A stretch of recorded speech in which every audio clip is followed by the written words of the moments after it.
Welcome back to our Sister Wives Rewatch Season 1, Episode 5, First Wife's 20th Anniversary, originally aired October 11th, 2010, a 22-minute episode that we are going to have a hard time talking about for more than 2 seconds. So, hello and greetings to the Patreons who are watching this 2 weeks before it appears on our YouTube. We appreciate your support. For getting sneak peek videos, and those of you who are watching on YouTube, thank you as well. We're so happy you're here. We want to say thank you to the Patreons, but we are still happy if you watch on YouTube. If you came over from TikTok, you fell off a bus and ended up on YouTube and don't know how you got here. However you got here is great. This is a very Mary heavy episode. It's wild because in my memory of watching the show, I did not remember that they devoted an entire episode to essentially how bad Mary and Cody's relationship is. Now, but they did. At the time, it's kind of sad to watch because you know it gets no better than this. At the time, this is supposed to be like them rekindling, working on their relationship, showing how polygamous relationships, like all relationships, which they mentioned many times, have ups and downs, and they've had a little bit more difficulty. What is astounding, to me at least, is that it does seem like Cody is trying to understand Mary, which is something that we have not seen him try to do with anybody in a long time. He says he loves her and is committed to the relationship, which... it's a lie. And that he tries to imagine her place and all this. And it's very, very different. But of course, we have to open up with Robyn, because what would an episode be without Robyn? And she's showing pictures to the kids and quizzing them and having them call Cody daddy, even though they're not married for another 2 months. I mean, I don't know. I've never dated someone that had a child. I'm trying to remember if I ever did. Do you want to go yell at the dogs and close the door? Our dogs are playing downstairs. They're fine. I never really dated someone who had kids, so I can't tell you from personal experience how that all goes, but it definitely seems like the kind of thing that even with young kids, as far as I know, you would sort of let them decide when they feel comfortable with these things. What? When they would call a new step-parent. Something like father, dad. I was like, polygamy? No. No, they're already pushing that pretty hard. Yeah, they are. You had a stepdad, but you were an adult. We were engaged when my mother-in-law married him, and you always just called him Daryl. Yeah. But he was a father to you. Yeah. But anyway, so do you have anything to add to that discussion? No. You don't even know where I am. No. And the big thing it starts off with is Mary's child is talking to Cody about not liking the public school, wanting to go back to the... hating it, and because they eventually want to go to Annapolis, which my ex-brother-in-law actually went to, so I was like, oh, I know exactly what she's talking about with the Navy school in Maryland. I was like, I know what school that is because that's where he went for pre-med. And the big thing that I got out of this is that the school, so in the very first episode, they talked about the kids used to be homeschooled, and then to me what I thought she said is now they're with a homeschool co-op. And now we find that this homeschool co-op is not accredited, so that when you graduate from high school, you take a GED. The GRE is wildly different. Funny story, I took the GRE when I went to school to get my master's degree in kinesiology, area sports psychology, performance enhancement. And I took the GRE. I was very excited because I got a perfect score on the math. And I was like, oh, this is going to help me get in because my background was not kinesiology. I had 0 kinesiology or anatomy classes because I had gone to school to get a degree in geology and computer science with a math minor. Very unrelated. And I was trying to get into the local school to get a degree in sports psychology. And I remember them even saying like, wow, that's super impressive. You got an 800 or a perfect score on math. But that actually doesn't matter at all in our thing, so we're not even going to look at it. And I was like, dang it. I did get in. I had to take a bunch of prereq classes. Like, good for you. Totally useless skill. Yeah, yep. Wonderful. I did get in. I had trouble getting someone, finding a professor who'd work with me. Finally found someone who wanted to work with me. Thought I was brilliant, unlike everybody else. Got my degree. And then I used it for a short period of time before I... you forced me to move away to get a new career, and then I had to start all over again at writing. subject change. The school that they're going to, so it sounds like so what it sounds like from here is that the older kids go to a public high school. So that's like Logan being the oldest, and a couple other kids are going to public high school, and not all of them like it. And we get a lot of Mary. And then as soon as this conversation is gone and they're walking, he's leaving, he turns to Mary and goes, "Oh, I thought you were going to tell me you're pregnant." And my heart was a little seized up because I was like, why would you bring that up after she struggled with fertility? For those who are newer to the channel... Maybe because he doesn't like her and knows it'll hurt her. Gosh, maybe. For those who don't know, I'm not going to belabor the point, John and I suffered from infertility. We have one child. We had a miscarriage before him, which was incredibly traumatic, and a miscarriage after him, which was also incredibly traumatic, and we kind of closed the door on that period of our life after that, but there's 7 years between the time that we started and we had our son, which was frankly a miracle. So I have a little bit of a sensitivity around the infertility topic, as do you. So for him just to be like, "Oh, I thought you were going to tell me you're pregnant," after she has struggled with infertility for probably all 20 years of their marriage. Sounds like it. This is an area I have a great deal of sympathy to Mary and a great deal of animosity to Cody about how flippant he is. So she said that they have something called unexplained infertility, which it seems to be a lot of infertility. They don't know. Which means they don't know what it is. Neither do the doctors. And Mary talks about how this courting with Robyn has been a strain on the relationship. We get a whole big section about Cody's hair. Who would have known about a strain on the relationship when he dates other women? I know. Well, they get a whole big section on that. Cody talks about how all his brothers are bald, but not him yet. And he's really holding off on this. And he has this whole big thing with he messes up his hair and he looks at the camera and he messes up his hair and he's like, "Oh," and it drives me nuts. He's such a showboat. It's not actually, it's a quality that I don't like. Maybe because I'm a little bit of a showboat. Only one showboat per... No peacock in here? Yeah. There's only one peacock here, and it's this lady. No, but it's not actually a bad... it's not the kind of thing, like a moral failing. It's just something I don't enjoy. But in terms of Cody's qualities, it's one of the more benign ones. In terms of that. And so he's going to take... there's two parts of this anniversary. The big part is they're going to something called Caillou. Yippee-ki-yay. It's supposed to be the fanciest restaurant in all Utah, according to him, which I'm sure was not at all part of the agreement for getting a free meal there, was him mentioning how it's the best restaurant in Utah. And then the second part is that they go to Mexico, which I think I had been mixing up the honeymoon with Robyn. I thought was going to be in Mexico, and so now I'm thinking, oh wait, maybe I got those two confused. So we'll see where he goes with Robyn. It was to plan out his honeymoon. Well, we'll see, because I refuse to even Google until we get there. I will find out where he's going with Robyn when they tell me where he's going with Robyn. But they also go to Mexico, but we only see, they do home video of that.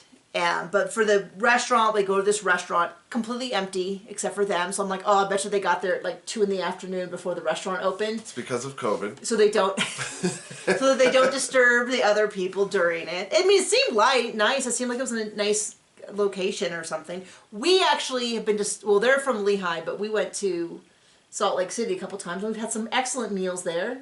Yep. Red Iguana. Yep. Red Iguana, a pre colonizer, I don't know what it was, Aztec or whatever. It was all moles. It's excellent. We've gone there a couple times. Funny story that we went there, and when we went, we were literally the only straight couple in there. It was all same-sex couples but us. And it was one of those things that I kind of noticed slowly, and I texted my friend who had recommended it, who is a lesbian, who lives in Salt Lake City. And I texted her and I go, hey, the food is amazing. We super love it. Just curious, is there such thing as like a gay restaurant? And she's like, no, but it's very hip and cool. And same-sex couples in Salt Lake City also tend to be very hip and cool. And so it's kind of, and we went at a weird time because it's all families. Yeah. It was like all families, same-sex couple families, and when we travel, we plan the whole day around food, and we tend to go at the off hours. So we'll go for a brunch on a Tuesday, and then a 3 o'clock dinner. and we will eat everything in sight, and we'll only do 2 meals. I mean, if we could do that for a living, like we could just do a YouTube restaurant critique, we'd be fat as heck. We would love it. But anyway, so that's my story. So if you ever go to Salt Lake City, we recommend the Red Iguana. Or number 2. There's also the Red Iguana 2, which apparently is just around the corner. Yeah. And it's the same restaurant. They just couldn't expand it in one location, so they did a second one. It's down by the train tracks. Either one. Excellent, excellent, excellent food. Anyway, so this was not the Red Iguana. So they went there. They did. Sorry for the little sidestep. So she's talking about her insecurities, and they talk about, this is like the most. I feel like this is one of the more open times that Cody has been. It's probably why they got that first season. Is that he was actually like, she's like, well, how would you feel if you had a brother husband? And he, instead of screaming and yelling about his kidneys and stuff like that, he instead was like, I find the idea very vulgar, but I don't know why we're going to discuss this, because if I tell you how I feel, then the obvious thing is that I'm a hypocrite for asking you to do the same thing. And it's like, ding, ding, ding. The difference is they have a religious belief that this makes them a better person, and so that kind of trumps all of it. And then he's like, I find it really confusing that you are so excited for me to have another wife, but then we'll turn around and be uncomfortable when I'm excited to have another wife. And I'm like, to me, that's sort of an example of why monogamy works. Well, and I'm even going to say people who are polyamorous make sense to me over polygamy. For me, monogamy. Don't worry, John. For me, monogamy. I want one person. I barely like anyone else on earth. I only like you. Okay. But theoretically, to me, polyamory makes more sense than polygamy, because then at least in polyamory, where people can love multiple people and all the partners get to choose that, is at least then it seems like it's balanced and fair, and no one is asking something of someone that they themselves are not also doing. Do you know what I mean? John, can I even get you to think about that? John has no interest. He's like Mr. Monogamy, Captain Monogamous. Yes? Do you want to say anything? Anything. Am I just going to be out here floating alone in my thought? I don't want polyamory, but at least to me it makes sense, because you go, oh, I have to deal with the jealousy, you have to deal with jealousy. If you're not providing something that I need, I can find another partner who will. From what I understand from people I know who are polyamorous, it's like, just take the drama of a single relationship and multiply it and multiply it and multiply it. Oh, that sounds fun. I know. Not for us. We're very low drama people, other than our TV shows. We get it all from TV and books and stuff like that. But they go back and forth, and he's like, and she's saying how, she doesn't say this outright. I'm going to kind of take my interpretation, which is that when she complains about jealousy, he goes, well, you chose this.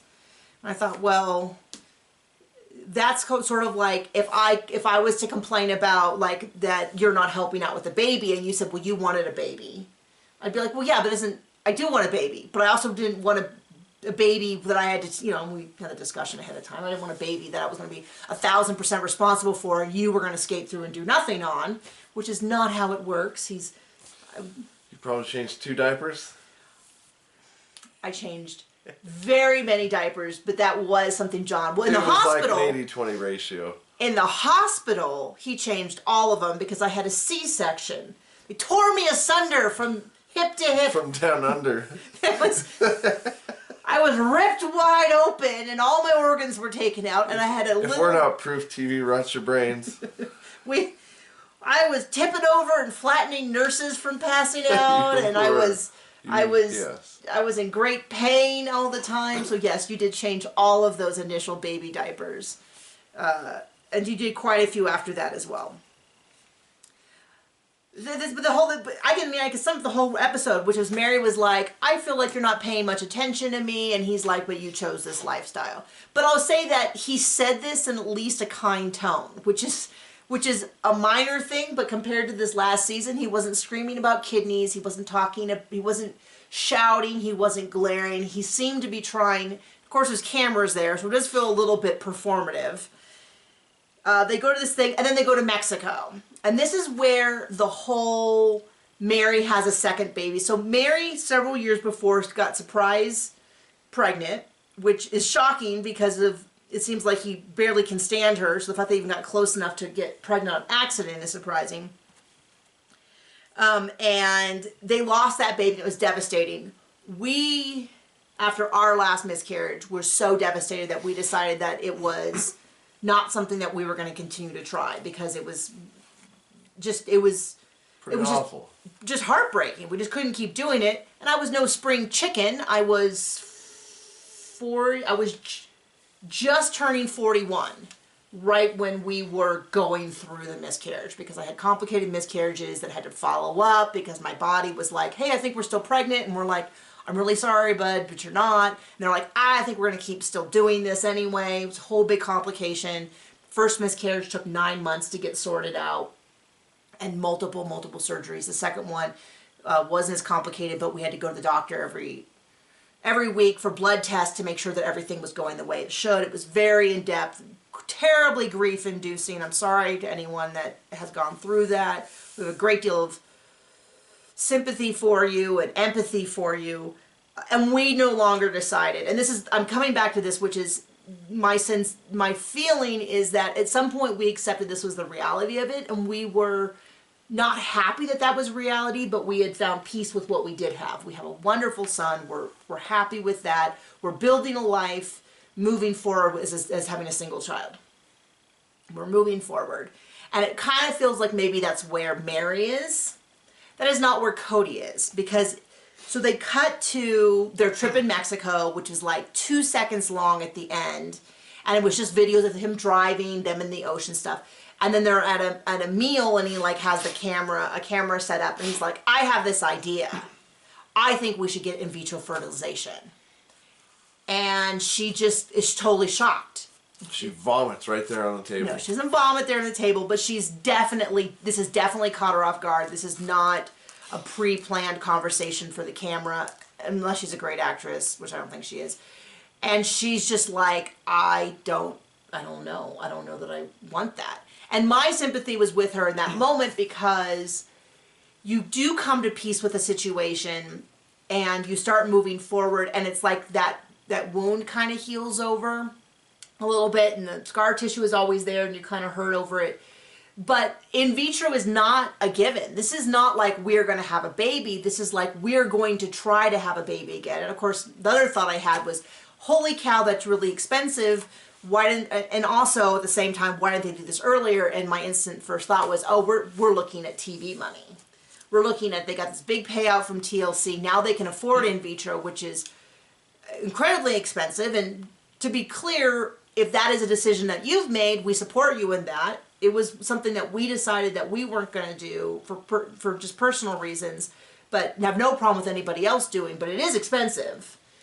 And it also seems like, given her age, maybe it's something they should have tried earlier. So my first thought was like, oh, this is TV money. Now they have TV money to do this kind of stuff, whereas before it wasn't an option. And it seems to genuinely shock Mary quite a bit. And she basically says... She maybe seemed used to Cody hating her like he does. Well, and I will tell you, a theme of the episode was talking about how bad Mary and Cody's relationship. Christine said they had been in a hard time. Mary repeatedly said that they were having a hard time. Cody repeatedly said they were having a hard time. Many, many times it was referenced that it came back to him courting Robyn. This was not about Christine, despite what the current season 17 thing was about. This was about him courting a new wife and bringing in a new wife, and it was upsetting his relationship with Mary, and they were struggling. Now, I don't know if that's the only reason they were struggling. A lot of people have kind of said it seems that as soon as a wife was done having kids, he maybe was less interested in them. There was definitely some designation of like, which I have mixed feelings on, because on one hand, I don't think that she's, well, okay, I don't even say I think. I know for a fact that she is no less valuable than the other wives because she has less kids. Fact. Right? Yeah. Okay. I was going to give you a chance to like chime in and you didn't chime in, so now it's like you were doubting. That being said, things like money allocation, if somebody has 6 children versus 1, maybe they need more money. No, they need a wet bar. Maybe they need more money to do things like provide bread. And so but there's this thing, well, the money equals value, and so less money means less value. You value me less because I have less children, and of course that should never be true. Now, and that's also less Cody equals less love. Less love equals less Cody, less money, all of that. And so and that will come up more when we get into things like the houses in Vegas and things way out in the future. But it does seem as though he is definitely more interested in the wives when they're having kids. When he was like, maybe Christine will have another one, it seemed like maybe he was more willing to invest in this relationship. But I would like to point out that we are... Or at least get his pencil wet. We are 5 episodes in. We've had almost an entire episode or several episodes talking about how Christine is unhappy with Robyn. We've now had an entire episode talking about how Mary and Cody's relationship is off. And they definitely say repeatedly that him courting Robyn is a huge part of that. And so at this point, the only one who hasn't spoken is Janelle, Janelle is just an easy keeper, to use some horse terminology, which is probably not appropriate. But she just is like, she's just always been chill. Doesn't seem to get rattled by much. And when she does get rattled, you gotta like amplify that by 100. Like if you can see it on her face that she's rattled, it's probably 100 times worse than you know what I mean? Mm-hmm. Like it's the canary saying this whole place is about to blow, shut the whole thing down and get out, because it's a big deal. So I don't know if we'll even see any of Janelle getting mad. I have a guess next week Janelle and Cody's marriage suffers. We'll have to see. We're not doing any like sneak peeks. We want to really try to react to it as much as possible as a rewatch. So there you go. So thank you so much for joining us. Whether you're from Patreon or YouTube or have wandered over on accident and don't know who we are, thank you for joining us on this rewatch. We'll see you around. Bye.